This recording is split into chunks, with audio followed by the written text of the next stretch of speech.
नमस्कार मैत्रिणींनो, मी शर्मिली. बघताक्षणी ओळखला असेल, तोंडाला पाणीही सुटलं असेल. चला तर मग फराळी चिवडा आज आपण बनवणार आहोत. आषाढी एकादशी तर 2 दिवसावरच येऊन ठेपली आहे.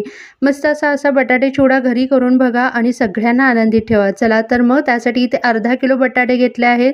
हिरवी मिरची चिरून घ्यायची आहे आपल्याला. तुम्हाला जसे आवडेल तशी तुम्ही मिरची चिरून घेऊ शकता. गोल आकारात चिरून घेऊ शकता किंवा लांबडीही चिरून घेऊ शकता.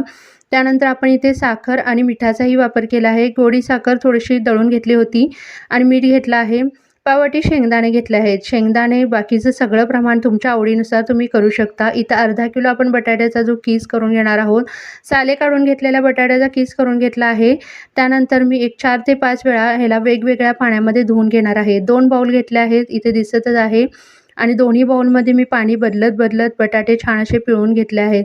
कारण कसं आहे, बटाट्यामध्ये जे स्टार्च असतं ना, ते पूर्ण निघून जायला हवं आणि बटाट्याचं लाल पाणी जोपर्यंत जात नाही, जोपर्यंत शुद्ध पाणी आपल्या बटाट्यामध्ये येत नाही, तोपर्यंत आपल्याला तो बटाटा धुवून घ्यायचा आहे. त्यानंतर मस्त असा पिळून घ्यायचा आणि आपण एका कॉटन कापडावर तो पसरून द्यायचा. एक थोडा वेळ पसरल्यानंतर आपण पुन्हा एकदा दुसऱ्या कॉटनच्या कपड्यावर तो पसरून देणार आहोत आणि बटाटा थोडासा वाळल्यानंतर लगेच आपण तो तळण्यासाठी घेणार आहोत. बघू शकता, इथं मी एका कॉटन कपड्यावर पसरून ठेवला होता. आता लगेच दुसऱ्या कापडावरही घेतला. बटाटा छान असा वाळला होता. जास्तही वाळवण्याच्या फंदात पडायचं नाही, कारण आपला बटाटा काळा पडण्याची शक्यता खूप असते. मी टिश्यू पेपर घेतला आहे चाळणमध्ये. आपण आता बटाटा तळण्यासाठी सुरुवात करूया. जास्तही लाल नाही करायचा आहे आपल्याला. थोडासा पांढरा झाल्यानंतरच आपण लगेचच काढून घ्यायचा आहे. बघू शकता, अशा प्रकारे बटाटा मी काढून घेतला आहे. पूर्ण सगळा बटाटा मी तळून घेतला होता. आपण आता ह्यामध्ये शेंगदाणे तळून घेऊया. शेंगदाणेही जास्त आपल्याला काळे करायचे नाही आहेत. शेंगदाणे तळल्यानंतर मी त्यावरच घेतला आहे, जो बटाट्याचा आपण किस तळून घेतला होता त्यावर.